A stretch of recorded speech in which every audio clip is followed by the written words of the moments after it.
জনগণের আস্থা না নিয়ে এই নির্বাচন এবং এই যে আপনার ইসলামী জামাতে ইসলাম, এনসিপি, তারপরে ইসলামী আন্দোলন, তারা যে পিআর এর কথা বলছে, এটা ভ্রুক্ষেপই করছে না।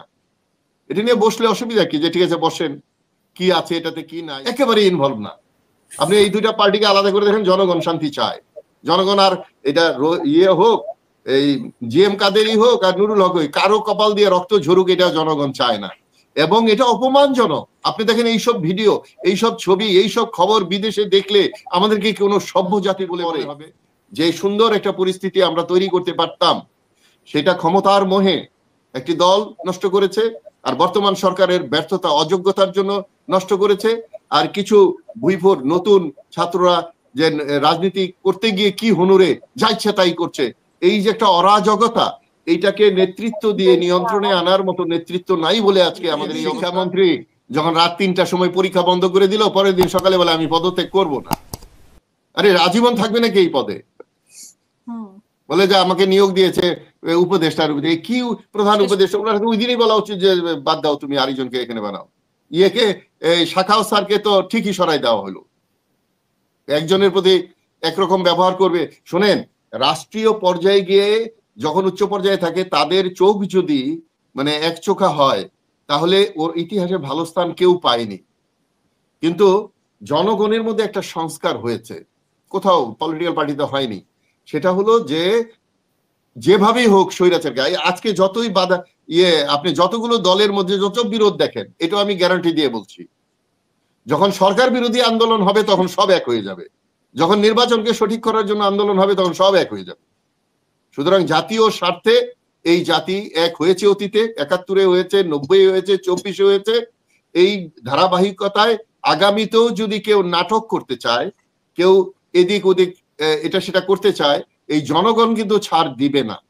জনগণ কিন্তু ইতিমধ্যেই ধৈর্য হারা হয়ে গেছে।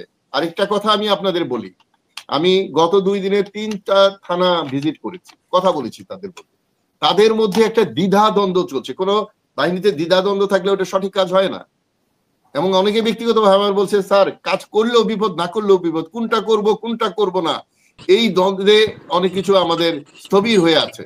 তো সুতরাং এই পুলিশ বাহিনীকে, পুলিশের যে ফোর্সটা, এই ফোর্সটাকে নির্বাচনের আগে যদি সঠিকভাবে না করে, ঠিক না করা হয়, এবং জনগণ যদি, জনগণের আস্থা যদি তারা অর্জন করতে না পারে, এই নির্বাচন কমিশন এই ট্রেনিং দেওয়া শুরু করেছে, এই করছে, এই নির্বাচন হবে। আরে ভাই, তোমরা চুক্তি নিছো নাকি?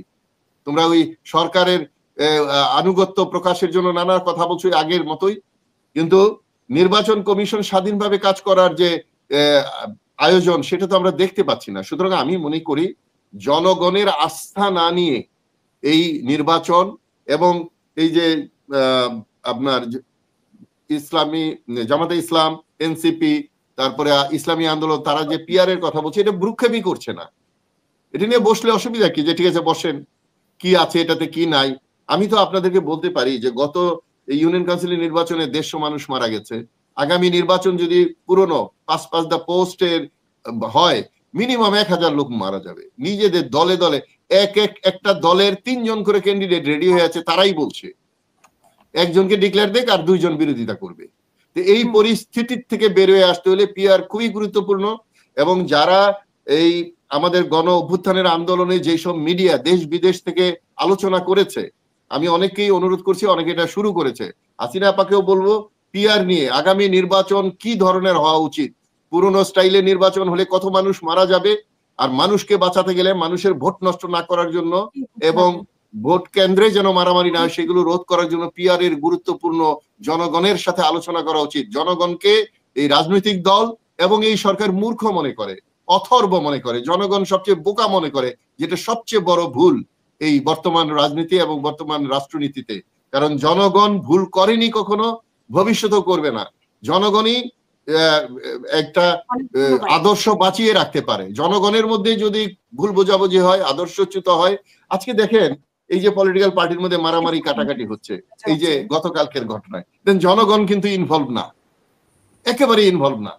আপনি এই দুইটা পার্টিকে আলাদা করে দেখেন, জনগণ শান্তি চায়। জনগণ আর এটা ইয়ে হোক, এই জিএম কাদেরই হোক আর নুরুল হক, কারো কপাল দিয়ে রক্ত ঝরুক, এটা জনগণ চায় না। এবং এটা অপমানজনক। আপনি দেখেন এইসব ভিডিও, এইসব ছবি, এইসব খবর বিদেশে দেখলে আমাদেরকে কোনো সভ্য জাতি বলে মনে হবে?